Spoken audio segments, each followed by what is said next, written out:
نحمده ونصلي ونسلم على رسوله الكريم اما بعد فاعوذ باللہ من الشیطان الرجیم بسم اللہ الرحمن الرحیم۔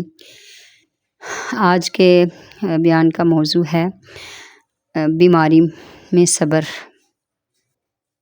کرنے والے کو کیا کیا انعامات ملتے ہیں۔ یقیناً اللہ پاک اپنے بندوں سے 70 ماؤں سے بڑھ کر محبت فرمانے والا ہے۔ راحت و آسانی، دکھ تکلیف، بیماریاں، گناہوں کی معافی اور توبہ کی توفیق ملنا سب اسی کی عطاؤں کے کرشمے ہیں۔ دنیا میں اگر کوئی جرم کرتا ہے تو مجرم کو اس کے کیے کی سزا ملتی ہے، مقدمہ چلایا جاتا ہے، جیل بھیجا جاتا ہے، ریمانڈ لیا جاتا ہے۔ جرم سخت تر ہو تو رحم کی اپیلیں رد کر کے اس کی موت کا ریڈ وارنٹ جاری کر دیا جاتا ہے۔ مگر اللہ پاک اور بندوں کا معاملہ ہی نرالا ہے۔ اس کے بندے دن رات گناہوں کے سمندر میں ڈوبے رہتے ہیں، مگر اس کی نعمتیں دن رات انہیں فیض یاب کر رہی ہوتی ہیں۔ وہ سورج کی کرنوں، چاند ستاروں کی رونقوں اور ہواؤں کو ان سے بھی نہیں روکتا، بلکہ مبارک ایام، مبارک دن، مبارک راتیں اور بے شمار نعمتیں عطا فرما کر طرح طرح کی مصیبتوں اور آزمائشوں میں مبتلا کر کے بیماری جیسی نعمت اور رحمت سے سرفراز فرماتا ہے۔ اللہ کریم جسے کسی جسمانی بیماری میں مبتلا فرمائے تو وہ بیماری اس کے لیے مغفرت کا باعث ہے۔ جب مومن بیمار ہوتا ہے تو اللہ پاک اسے گناہوں سے ایسا پاک کر دیتا ہے جیسے بٹی لوہے کے زنگ کو صاف کر دیتی ہے۔ میرے آقا نے فرمایا، مریض کے گناہ اس طرح جھڑتے ہیں جیسے درخت کے پتے جھڑتے ہیں۔ اللہ پاک ارشاد فرماتا ہے، محتاجی میرا قید خانہ ہے، جبکہ بیماری میری زنجیر ہے۔ مخلوق میں سے جسے محبوب رکھتا ہوں اسے اس کے ساتھ باندھ دیتا ہوں۔ جب کوئی بندہ بیمار ہو جاتا ہے تو اللہ پاک اس کی طرف 2 فرشتے بھیجتا ہے کہ جا کر دیکھو میرا بندہ کیا کہتا ہے۔ بیمار اگر اللہ کریم کی حمد و ثنا کرتا ہے، مثلاً الحمدللہ کہتا ہے، تو فرشتے اللہ پاک کی بارگاہ میں جا کر اس کا قول عرض کرتے ہیں اور اللہ کریم خوب جانتا ہے۔ ارشاد الہی ہوتا ہے، اگر میں نے اس بندے کو اس بیماری میں موت دے دی تو اسے جنت میں داخل کروں گا، اور اگر صحت عطا کی تو اسے پہلے سے بھی زیادہ بہتر گوشت اور خون دوں گا اور اس کے گناہوں کو معاف کروں گا۔ جب بندہ بیمار یا مسافر ہوتا ہے تو اس کے وہی عمل لکھے جاتے ہیں جو وہ تندرستی اور گھر میں کرتا تھا۔ اللہ اکبر۔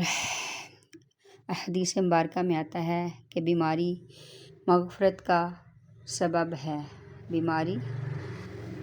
بیماری گناہوں سے پاک کرنے کا ذریعہ ہے۔ بیماری کے سبب گناہ جھڑتے ہیں۔ بیماری میں مبتلا مسلمان کو اللہ پاک اپنا محبوب بنا لیتا ہے۔ بیماری کی حالت میں حمد الہی کرنے والا اگر اسی بیماری میں انتقال کر جائے تو جنت کا حقدار قرار پاتا ہے۔ بیماریوں کو برا کہنا ہرگز عقل مندی نہیں ہے، خصوصاً بخار اور درد سر کو، اس لیے کہ بخار اور درد سر وہ مبارک بیماریاں ہیں جنہوں نے نبیوں کی بارگاہ میں حاضری کا شرف حاصل کیا۔ بخار کو برا نہ کہو، یہ تو آدمی کی خطاؤں کو اس طرح دور کرتا ہے جیسے بٹی لوہے کے میل کو دور کر دیتی ہے۔ بیماریاں ایک یا دو عضو کو ہوتی ہے، مگر بخار سر سے پاؤں تک ہر رگ میں اثر کرتا ہے، لہٰذا یہ سارے جسم کی خطاؤں اور گناہوں کو معاف کرائے گا۔ ہلکا بخار، زکام، درد سر اور اس طرح کے دیگر ہلکے امراض بلاؤ مصیبت نہیں بلکہ نعمت ہیں۔ فرشتوں کی دعا سے محروم رہنے والا بیمار۔ حدیث مبارکہ میں آتا ہے، جب کوئی شخص بیمار ہوتا ہے تو اللہ پاک 2 فرشتوں کو حکم فرماتا ہے، دیکھو یہ شخص عیادت کرنے والے سے کیا کہتا ہے۔ اگر وہ اللہ پاک کا شکر بجا لاتا ہے اور اچھی بات کہتا ہے تو دونوں فرشتے اسے دعا دیتے ہیں، اور اگر شکوہ کرے اور بیماری کو برا کہے تو دونوں کہتے ہیں تو اسی حال میں رہ۔ معلوم ہوا کہ شکوہ بری چیز ہے، کیونکہ بیماری بندے کے گناہ مٹانے کے لیے آتی ہے۔ بیماری کے بعد بندہ اس سے بھی زیادہ صحت و تندرست ہو جاتا ہے، تو شکوہ اللہ کو پسند نہیں ہے۔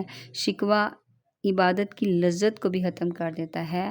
جس نے اپنی مصیبت کا کسی سے شکوہ کیا اسے کبھی عبادت کی لذت نصیب نہیں ہوگی۔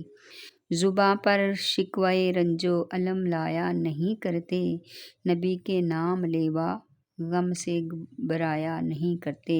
بیماریاں بری چیز نہیں ہیں، بلکہ یہ ہمارے لیے راحت کا سامان ہوتی ہیں۔ بسا اوقات یہی بیماریاں انسان کو نیک لوگوں کے مرتبے تک پہنچانے کا ذریعہ بن جاتی ہیں۔ سبحان اللہ۔ مثال کے طور پر اگر کسی پر کوئی مصیبت آئی، پریشانی آئی، بیماری آئی اور اسے خوف خدا نصیب ہو گیا، اپنے گناہوں پر مغفرت، گناہوں کی معافی مانگنی نصیب ہو گئی، اسے اپنی موت کی یاد نصیب ہو گئی، اور جب یہ سارا چیز اس کو تندرستی کی حالت میں بھی نصیب رہی تو انشاءاللہ وہ نیک لوگوں کے مرتبے پر فائز ہو سکتا ہے۔ اللہ تبارک و تعالیٰ جل جلال وحدہ لا شریک سے دعا ہے کہ اللہ پاک ہمیں اپنا خوف عطا فرمائے، ناراضگی کا خوف عطا فرمائے۔ اللہ ہمیں اپنے محبوب کا بیمار مدینہ بنا۔ اللہ ہمیں صحت والی، عافیت والی، تندرستی والی زندگی اپنی عبادت و ریاضت و بندگی کے لیے عطا فرما۔ وآخر دعوانا ان الحمد للہ رب العالمین۔